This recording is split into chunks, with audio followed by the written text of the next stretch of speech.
और मशरिक़ वस्ता से इस वक्त बड़ी खबर आ रही है। आपको बता दें कि मशरिक़ वस्ता में हलचल एक बार फिर से तेज हो गई है, क्योंकि जिस तरह से गजा की जंग चल रही थी, इसके बाद आप देखिए कि गजा में जंगबंदी का ऐलान जरूर ट्रंप की कोशिशों के बाद किया गया, लेकिन पूरे तौर से इजराइल ने इस पर अमल नहीं किया और एक तरह से जंगबंदी का जो माहिदा था वो कहीं ना कहीं इजराइल ने अपनी तरफ से तोड़ा है।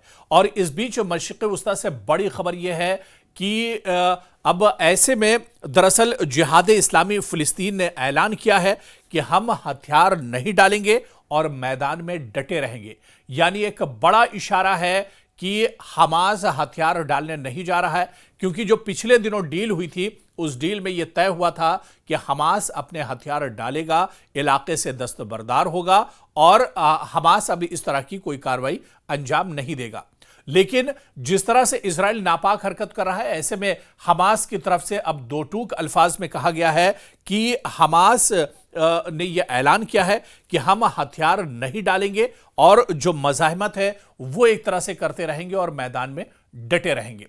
कुल मिलाकर आप देखिए तो इस बयान के पीछे मशरिक़ वस्ता में जो हालात हैं वो अब सुधरते हुए नजर नहीं आ रहे हैं। कशीदगी अभी भी बरकरार है और इसके पीछे जो सबसे बड़ी वजह है वो इजराइल का नापाक इरादा और इजराइल की नापाक जो कार्रवाइयां लगातार अंजाम दे रहा है। गजा के ऊपर बाकायदा ट्रंप ने एक मंसूबा बनाया था, एक मुआहिदा हुआ था, मिस्र में भी इसको लेकर लंबी बातचीत चली थी और फरीकैन इस पर एक तरह से राजी हो गए थे।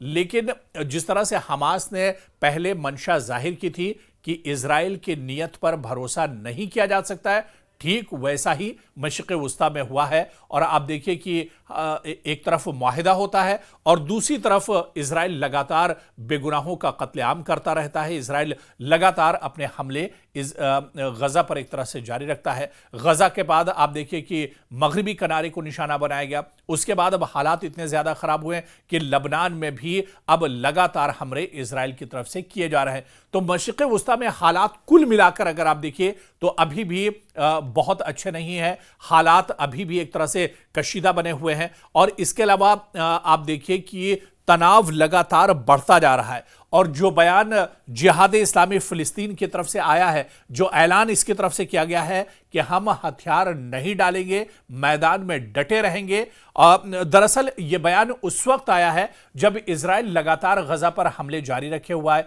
इजराइल की तरफ से छापेमार कार्रवाइयां लगातार की जा रही हैं।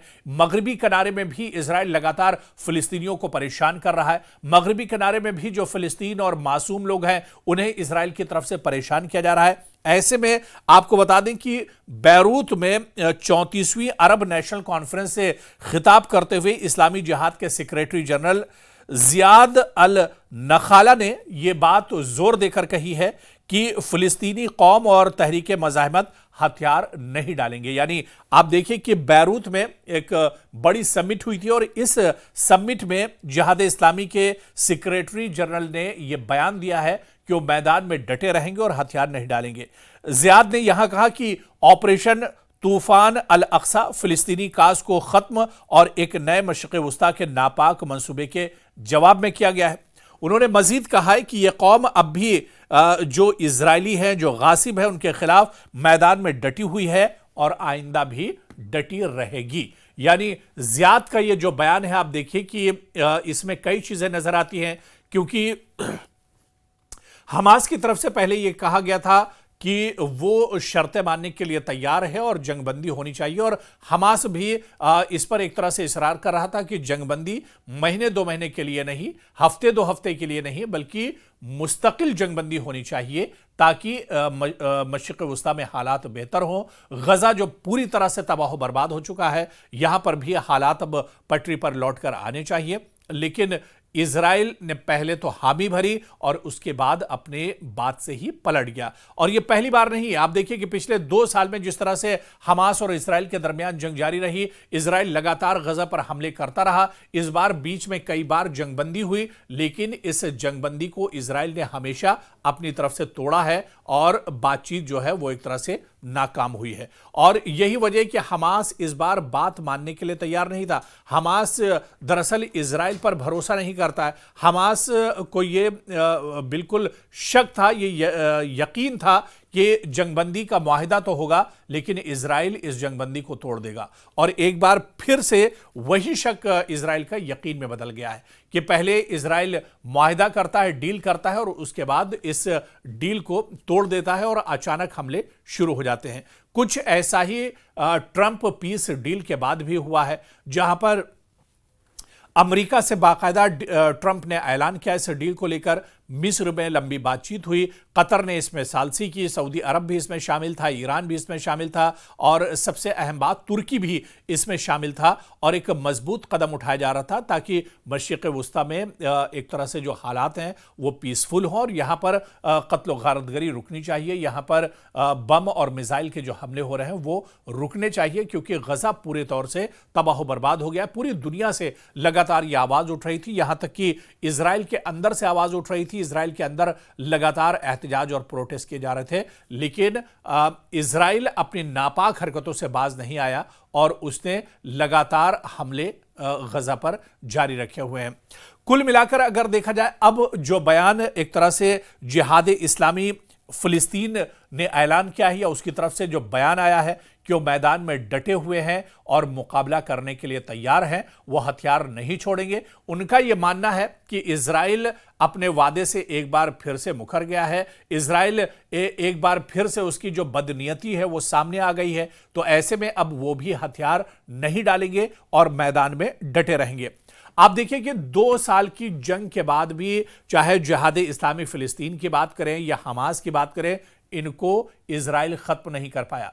इजराइल ने साल 2023 में जब यह जंग शुरू हुई थी अक्टूबर में, उस वक्त बिन्यामिन नेतन्याहू ने कहा था कि हम हमास का नामो निशान जमीन से मिटा देंगे, नेस्तो नाबूद कर देंगे, इन्हें एक तरह से सफह हस्ती से खत्म कर देंगे। लेकिन 2 साल के बाद क्या हुआ कि लाखों लोग गजा में मारे गए, पूरा गजा जो शहर है वो तबाह बर्बाद हो गया, लेकिन हमास का बाल बिका नहीं हुआ। हमास आज भी जिंदा है, हमास की एक्टिविटीज आज भी मौजूद हैं, हमास आज भी लगातार आईडीएफ के खिलाफ कार्रवाई कर रहा है, इजरायली जो सिक्योरिटी फोर्सेस हैं उनके खिलाफ एक तरह से कार्रवाई कर रहा है, लेकिन वो हमास को इजराइल खत्म नहीं कर पाया। और आप देखिए कि पूरी दुनिया आज इजराइल पर हंस रही है कि एक सुपर पावर इजराइल, जिसके पास लेटेस्ट हथियार है, सब कुछ उसके पास मौजूद है, लेकिन उसके इजराइल के पकड़े हुए जो लोग हमास के पास मौजूद थे, जिन्हें हमास ने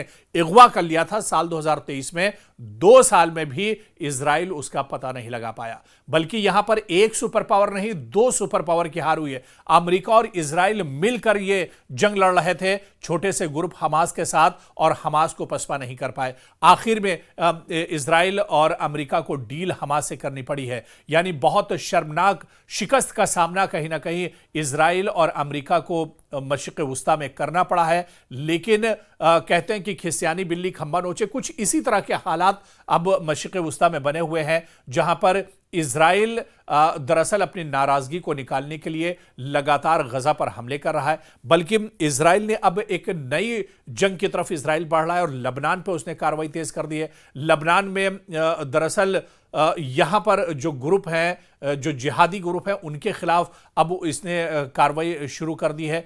तो कुल मिलाकर देखा जाए, मशरिक़ वुस्ता में हालात एक बार फिर से एक तरह से चिंगारी लगी हुई है और बड़ी आग यहां पर कभी भी भड़क सकती है। और जिस तरह से जिहाद इस्लामी फिलिस्तीन का बयान आया है, हमास का जिस तरह से बयान आया है, हुसी जिस तरह से पूरे इलाके में एक्टिव है, ईरान जिस तरह से अपने तेवर दिखा रहा है, ऐसे में आने वाले दिनों में मशरिक़ वुस्ता में इजराइल की परेशानियां और ज्यादा बढ़ती हुई नजर आ रही हैं।